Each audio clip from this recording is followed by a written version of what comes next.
Assalamu alaikum students. So in this video we will solve question number 1 of exercise 2a, but before that we will need to know some concept when the point is reflected along the different axis. अगर point जो है वो reflect हो रहा हो along x axis के, y axis के और along the line y is equals to x, so उस वक्त क्या डिफरेंट कोऑर्डिनेट्स होंगे। तो अगर पॉइंट रिफ्लेक्ट हो रहा है अलॉन्ग एक्स एक्सिस के, जैसे कि इस पॉइंट में इस कोऑर्डिनेट एक्सिस पे ये पॉइंट यहाँ मेंशन है, यानी x कॉमा वाई। यहाँ पे इस पॉइंट के कोऑर्डिनेट्स क्या है, x कॉमा वाई, और इस पॉइंट को मैं रिफ्लेक्ट करवा रही हूँ along the x axis. X axis कौन सी लाइन है, ये वाली लाइन, हॉरिजॉन्टल लाइन। अब इस पॉइंट को मैं इस लाइन के अलॉन्ग रिफ्लेक्ट करवा रही हूँ, तो वो इस तरह से रिफ्लेक्ट होगी। तो उसके कोऑर्डिनेट्स कैसे फॉर्म्ड होंगे, तो जब भी एक्स एक्सिस के अलॉन्ग रिफ्लेक्शन हो तो x का कोऑर्डिनेट सेम रहता है, where as y coordinate will change, यानी x के कोऑर्डिनेट में x के कोऑर्डिनेट की जो वैल्यू है वो सेम रहेगी, जो y का कोऑर्डिनेट है उसमें चेंजेस आएगी। और कहाँ चेंजेस आएगी, उसके साइन में। यानी अगर उसका साइन पॉजिटिव है तो वो चेंज हो जाएगा माइनस में, नेगेटिव में अगर नेगेटिव है तो वो चेंज हो जाएगा पॉजिटिव में। इसकी यहाँ पे एग्जांपल है कि 3, ये एक पॉइंट है जिसको मुझे रिफ्लेक्ट करवाना है। तो after reflection along the x axis, तो आफ्टर रिफ्लेक्शन ये पॉइंट में एक्स का कोऑर्डिनेट सेम रहा, 3 था तो 3 रहा, जबकि 4 था तो वो चेंज हो गया -4 में। यानी y के कोऑर्डिनेट में चेंजेस आई, और किस तरह से चेंजेस आई, उसके साइन के रिस्पेक्ट से। तो प्लस साइन चेंज हो गया माइनस में, अगर माइनस साइन होता है तो वो चेंज हो जाता है प्लस में। Is that clear. अब सेकंड पे आइए, अगर रिफ्लेक्शन हो रही है अलॉन्ग y एक्सिस के, y एक्सिस क्या है, वही सेम पॉइंट को कंसिडर करते हैं x, y। अब इस पॉइंट को मैं रिफ्लेक्ट करवा रही हूँ along the y axis. y axis कैसी लाइन है, ये वर्टिकल लाइन है, तो ये पॉइंट इस तरह से रिफ्लेक्ट होगा। ठीक है, ये पॉइंट इस तरह से रिफ्लेक्ट होगा। तो रिफ्लेक्शन में क्या होगा कि y का कोऑर्डिनेट सेम रहेगा, जिस एक्सिस के अलॉन्ग रिफ्लेक्शन हो रही है वो एक्सिस सेम रहेगा। यानी पहले x एक्सिस के अलॉन्ग हो रही थी तो x सेम था, और चेंजेस किस में आ रही थी, y में आ रही थी। इसी तरह से अब y के अलॉन्ग रिफ्लेक्शन हो रही है तो y का कोऑर्डिनेट सेम रहेगा, और चेंजेस किस में आएगी, x कोऑर्डिनेट में चेंजेस आएगी। और कैसे चेंज आएगी, उसके साइड में चेंजेस आ जाएगी। तो 3, y जो है ये चेंज हो जाएगा। अब y का कोऑर्डिनेट तो सेम रहेगा, यानी y4 ऐसे ही रहेगा, चेंजेस आ जाएगी x में, और कैसे आ जाएगी, साइन में। यहाँ पे प्लस साइन है तो चेंज हो जाएगा -3 में। ठीक है, इसी तरह से लास्ट पार्ट पे आइए। लास्ट है reflection along the line y is equals to x. अच्छा, y is equals to x ऐसी लाइन होती है जो ओरिजिन से पास करने वाली लाइन होती है। यानी इस लाइन में अगर मैं x यहाँ पे पॉइंट कोऑर्डिनेट रखूँ, x पॉइंट रखूँ 0, तो y की वैल्यू क्या आएगी, 0। इसी तरह से 1 रखूँ तो y की वैल्यू भी क्या आएगी, 1। तो ये इन सारे पॉइंट्स को अगर ज्वाइन करें तो ये लाइन ऐसी बनती है जो ओरिजिन से पास करती है। ये वाला पॉइंट आपके पास ओरिजिन कहलाता है। ठीक है, यानी इनिशियल पॉइंट। तो ऐसी line y is equals to x कहलाती है। अब ऐसी लाइन पे अगर कोई रिफ्लेक्शन हो तो वो कैसी होती है, तो अगर ये पॉइंट है x, y, और इस पॉइंट को मैं रिफ्लेक्ट करवा रही हूँ along the line y is equals to x. अब इसकी लाइन ऑफ रिफ्लेक्शन कौन सी हो गई, ये वाली लाइन हो गई। तो करी है तो y कोऑर्डिनेट चेंज हो जाएगा x में और x y में, यानी इंटरचेंज हो जाएंगे, ये इनकी पोजीशन चेंज हो जाएगी।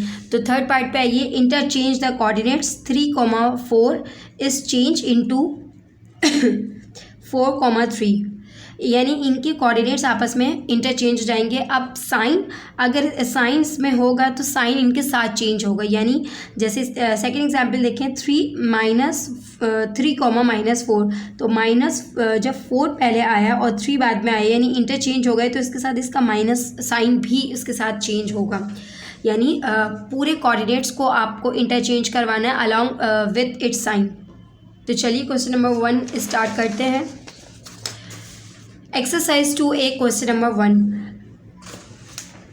Write down the coordinates of the reflection of each of the following points in the x-axis, the y-axis and the line y is equals to x। यानी इन सारे पॉइंट्स को आप रिफ्लेक्ट करवाएं x-axis के along, y-axis के along, और the line and the line y is equals to x, और इनके कोऑर्डिनेट्स फाइंड करें।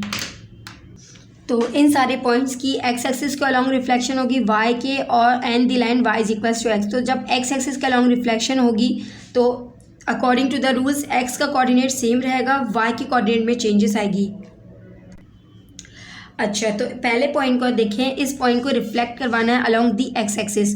तो जब भी एक्स एक्सिस के अलोंग रिफ्लेक्शन होती है तो वो एक्सिस फिक्स रहता है और चेंजेस किस में आती है, दूसरे एक्सिस में। तो एक्स एक्सिस फिक्स रहेगा, चेंजेस आएंगी वाई एक्सिस में। और किस तरह से चेंजेस आएंगी कि अगर वो पॉजिटिव है तो चेंज हो जाएगा नेगेटिव में, और अगर नेगेटिव है कोऑर्डिनेट तो चेंज हो जाएगा पॉजिटिव में।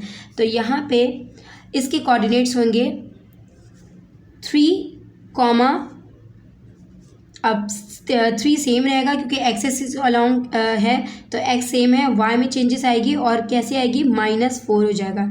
इसी तरह सेकंड पार्ट पे आइए, -1 सेम रहेगा, चेंजेस आएंगी वाई में, -3। थर्ड क्या हो जाएगा, 3 -3। फोर्थ -3 +4। फिफ्थ 3, अब y में चेंजेस आई हैं तो नेगेटिव है तो चेंज जाएगा पॉजिटिव में, +2। p -q। ठीक है, हमने सारे एक्सिस में चेंजेस के फाइंड कर लिए। अब पॉइंट जो है वो रिफ्लेक्ट हो रहा है अलोंग दी वाई एक्सिस, तो वाई एक्सिस के अलोंग रिफ्लेक्शन हो रही है, तो वाई का एक्सिस, वाई का कोऑर्डिनेट फिक्स रहेगा और चेंजेस किस में आएगी, एक्स में आएगी। और कैसे चेंजेस आएगी, अगेन माइनस, अगर वो प्लस में कोऑर्डिनेट है तो वो माइनस में जाएगा, माइनस में है तो प्लस में हो जाएगा।